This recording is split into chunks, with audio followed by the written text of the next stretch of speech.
there, I'm Sandy Reese, Chief Encouragement Officer here at Get Fully Funded, where we help small nonprofits learn how to raise the money they need to fully fund their mission.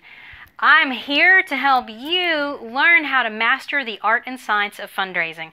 And I've got a great tip for you in just a moment. But before we get to that, go ahead and hit the subscribe button and the notification bell so that the next time we post a really great tip like this one, you're among the first to know. Okay, on to this week's tip. All right, I want to talk about something that I think is really, really important to fundraising, and that is thanking people. It's easy when you're new to nonprofit or new to fundraising to think that fundraising is all about the ask. And in some respects it is. It's about asking people for money, inspiring them to give, giving them a good reason to hit that donate button right now. And once you do, once that person completes their donation online or they write the check and put it in the mail to you, you get that donation, you process it however you do, and you think you're done, right? But you're not.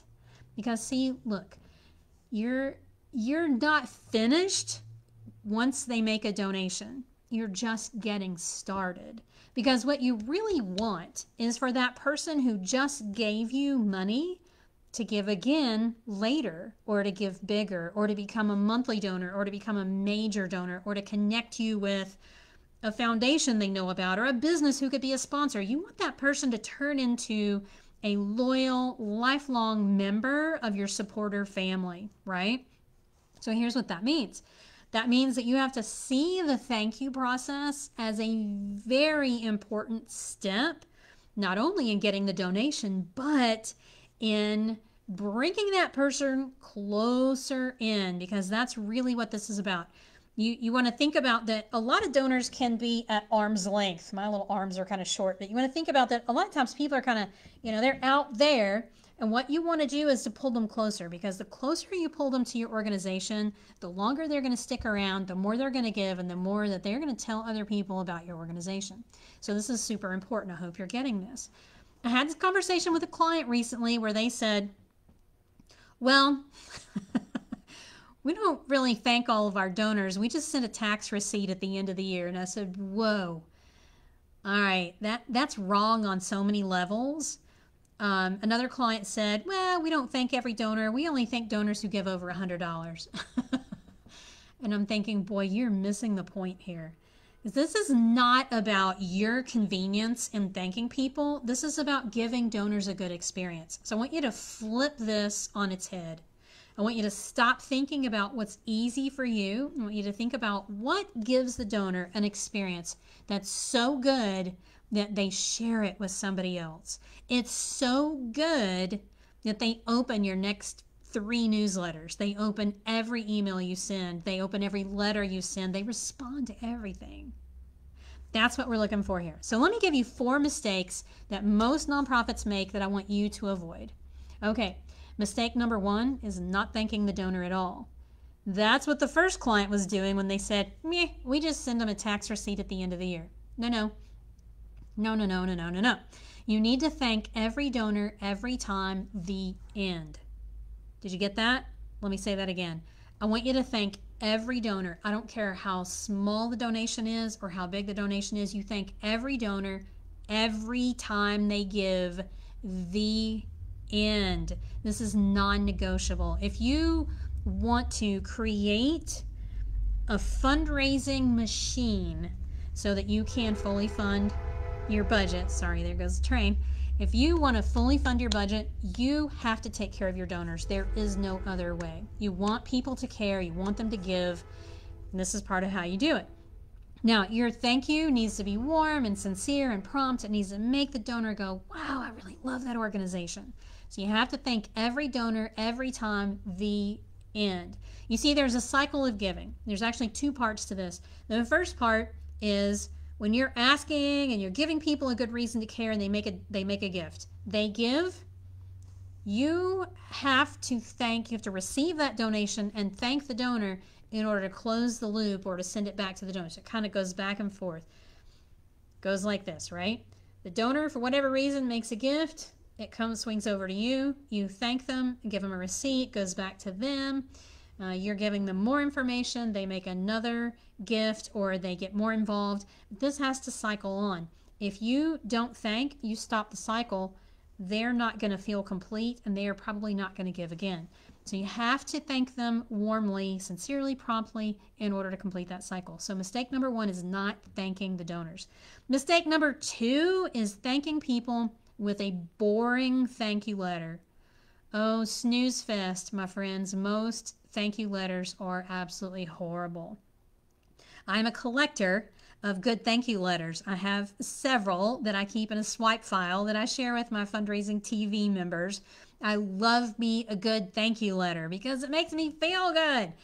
I give to a lot of nonprofits. Sometimes I'm just testing to see what they'll do. Sometimes I'm like, nah, you know, they do a pretty good newsletter. Let me see what their thank you letter looks like. Sometimes they just do work that amazes me and warms my heart.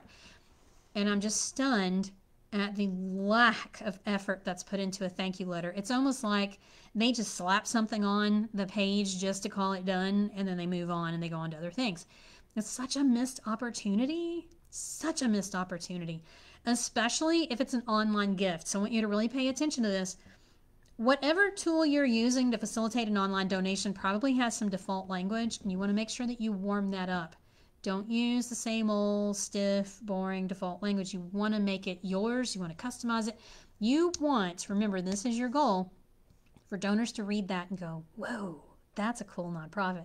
You want them to go, hey, look at this. You got to see this. This is great. You want them to share it. Think of your thank you as an ambassador for your organization. An ambassador represents you well. It engages people. It's communicating, it's educating. You want your thank you letter to be an ambassador. And when it does that, it's really working for you. And it is deepening relationships, stewarding donors. So keep that in mind. Your thank you letter's job is to make people feel good. You go back and look at your thank you letter.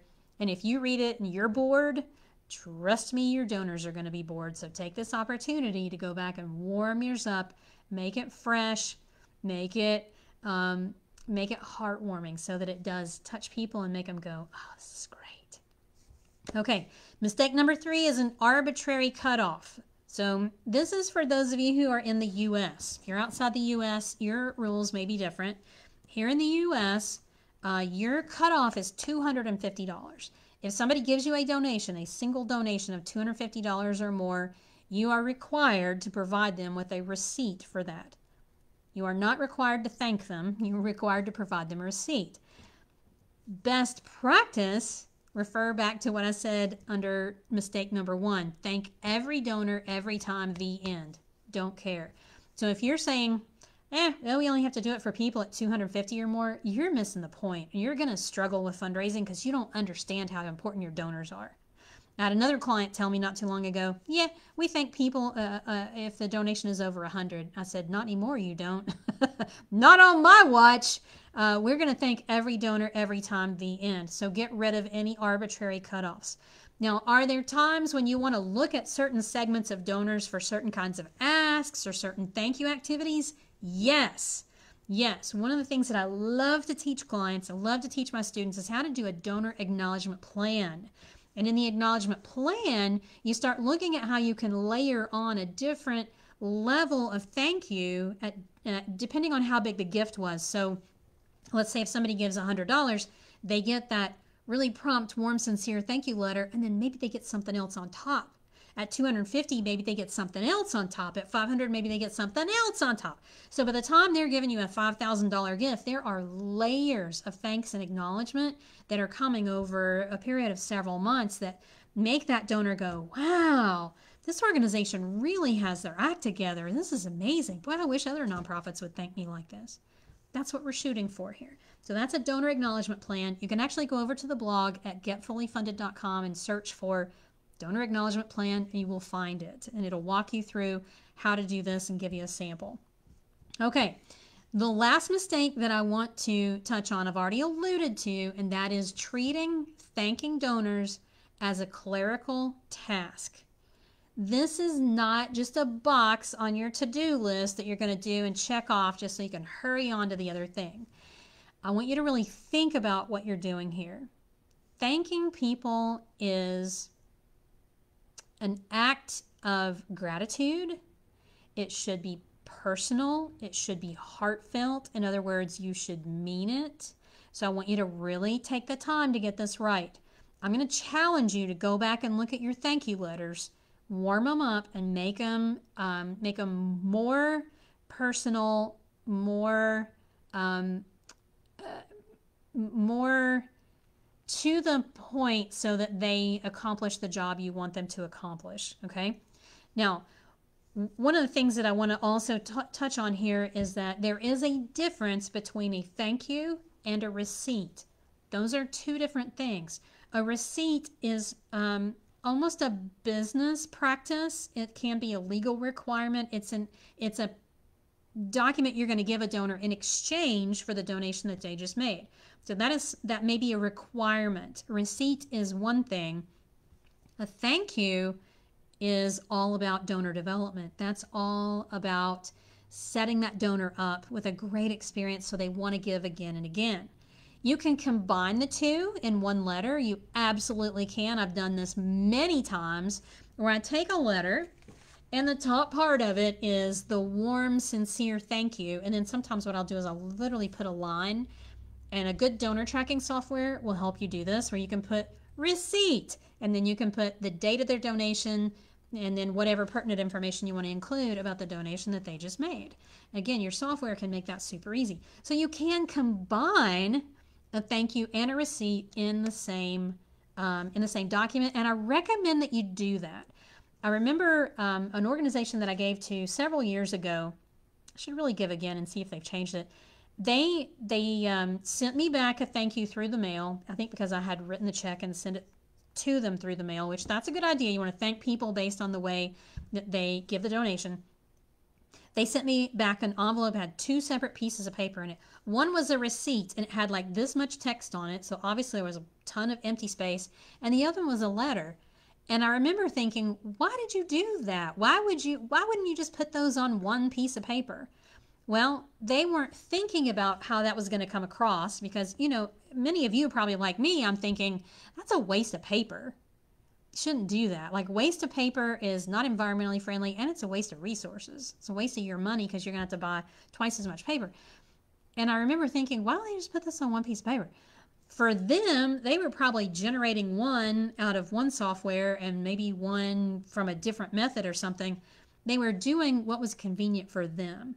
Folks, thanking donors is not about your convenience. It is about your donor's experience. It is about helping them feel really, really good about their decision to give to your organization. And that means you've got to look at your thank you from every angle to make sure that you have all your bases covered. If there's nothing in that thank you or that receipt that's going to make your donors scratch their head or make them go, oh, why did they do that way? You don't want anything like that. You want it to be smooth, well done, professional, represent you really well, communicate your gratitude, and give that donor a great experience. Because when you do that, they are going to give again, they're going to give more often, and they're going to give bigger gifts. And all of that combines to help you change more lives. That's what we're here for. I value the work that you do in the world. I value you just being here and caring about something else that's happening in the world, whether your organization helps people or animals or the environment. Whatever you're doing to make a difference, keep doing it, because it really, really matters. All right, that is it for today. I'll see you guys next time. Bye, everybody.